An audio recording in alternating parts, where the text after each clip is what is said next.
Hello दोस्तों, नए जोश उमंग के साथ मैं राष्ट्रीय मानवाधिकार से आरती बोल रही हूँ। आज मैं नए टॉपिक से मैं आप लोग से बात कर रही हूँ कि संविधान और कानून और हम लोग का क्या अधिकार है संविधान में, संविधान है क्या, उसके बारे में आज मैं इस टॉपिक पे आप लोग से डिस्कस कर रही हूँ कि संविधान में हम लोग का जो अनुच्छेद है वो 395 है, वो 22 भागों में बटा हुआ है। हर क्षेत्र से और हर अनुच्छेद से कुछ ना कुछ नया हर तरह का, या जैसे हो गया कानून के बारे में, संविधान के बारे में, धर्म के बारे में, अधिकार के बारे में, मौलिक अधिकार क्या है, मूल अधिकार क्या है, ये सब के बारे में संविधान में जो भी लिखा हुआ है वो हम लोग के आर्टिकल और अनुच्छेद में लिखा हुआ है, जिसके बारे में हर नागरिक को इसके बारे में पता होना चाहिए कि उनका अधिकार संविधान में आखिर है क्या। कानून को आप बहुत सारे देख रही हूँ अभी कि धौंस जनाते हैं, ये करते हैं, वो करते हैं।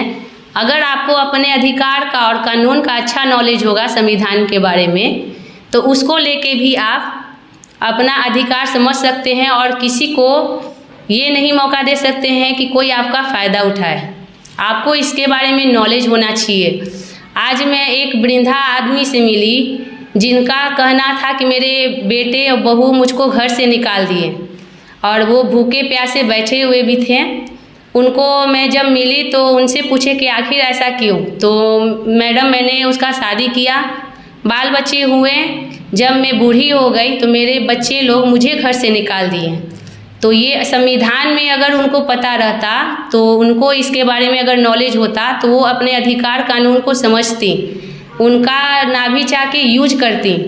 उनका था कि अभी वृद्धा लोग के लिए जो बता रही हूँ सीनियर सिटीजन का, उनका अभी प्रावधान 2007 में प्रावधान में लागू हुआ है कि बच्चे लोग हो जिनका ज़मीन है या फिर जिनका संपत्ति है, उनको घर से नहीं निकाला जा सकता है और उनके लिए हर महीने मेंटेनेंस उनका बेटा दे, बहू दे या फिर उनकी बेटी दे, जिनको वो पाल पोस के बड़ा की हैं। 2007 के प्रावधान में ये लागू हुआ है। और अगर बेटा, बहू या फिर बेटी इसके लिए नहीं देते हैं तो उनको 3 महीने के लिए जेल का भी प्रावधान दिया गया है। अगर वो इस चीज़ को समझती तो वो अपने कानून के अधिकार को लेके जाकर वो एक सनहा लिखवा सकती थी। उनके साथ जाकर मैंने ये बोला और उनके बेटा से भी बात किए, तो वो बेटा ना भी चाह के अपनी माँ को ले गया। आजकल बहुत सारे सीनियर सिटीजन हैं जो अपनी मेहनत से बच्चे लोग के लिए पाल पोस के बोलिए या जैसे भी बोलिए, दुख सुख काट के बच्चे लोग को बड़ा कर रहे हैं। लेकिन बच्चे लोग का क्या देख रही हूँ कि अपना नया जो भी आजकल का युग में है कि अपना खुशी के लिए औरत लोग के चक्कर में बोलिए, अपनी पत्नी के बात को लेके बोलिए, या फिर ज़्यादा पढ़ लिख जा रहे हैं तो अपने माता पिता का इज्जत नहीं कर रहे हैं। वो नहीं होना चाहिए। बच्चे लोग को भी समझना चाहिए कि माता पिता हमको किस लिए बड़ा किए हैं, क्यों जन्म दिए हैं। वो इधर उधर भटकने के लिए कभी नहीं। वो आपको अपना सहारा बनाते हैं कि आगे चल के आपको अगर कुछ पद दिला देते हैं या आपको इस लायक बना देते हैं, तो आप भी अपने माता पिता को समझिए, ना कि उनको किसी के बहकावा में आकर 4 दिन की शादी में आप देखते हैं कि माता पिता ऐसे बोल दिया, वैसे बोल दिया, संपत्ति हड़प लिए हैं। ये गलत है, कभी नहीं होना चाहिए।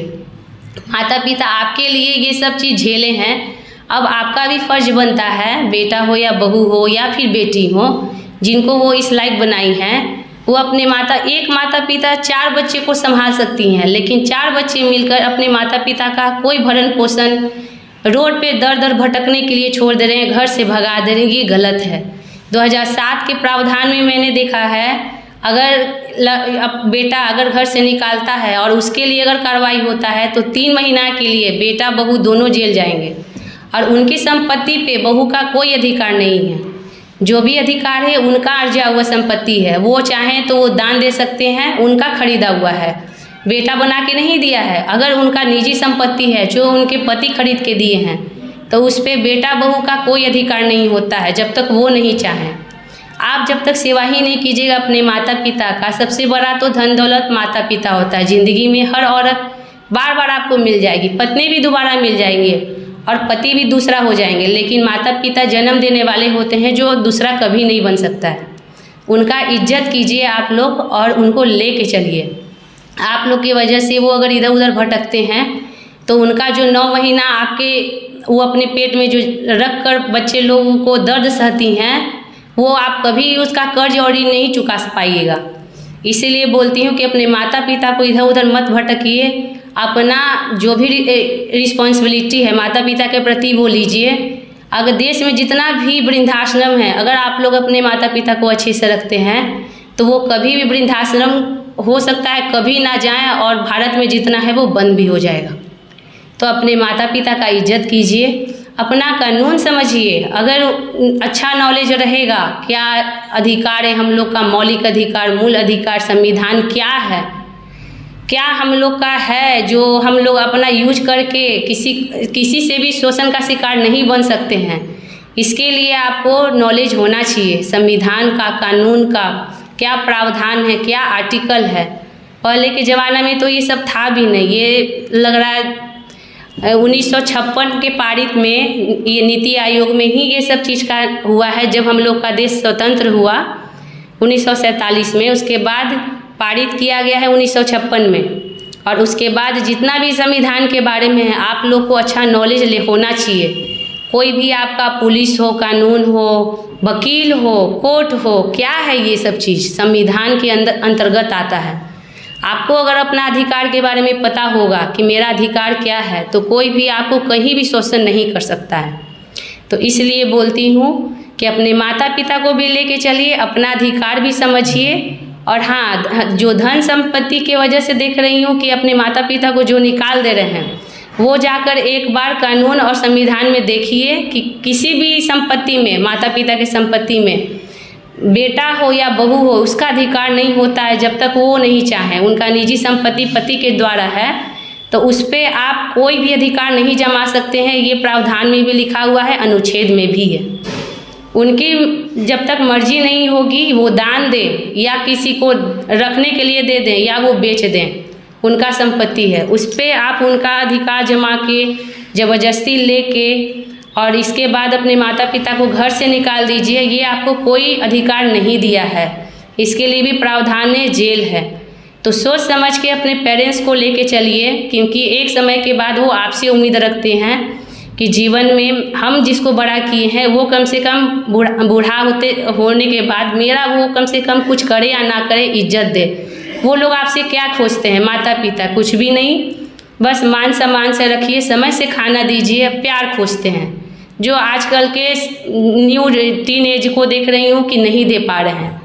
अपने माता पिता का कदर कीजिए। भगवान के बाद दूसरा स्थान माता पिता का धरती पे होता है।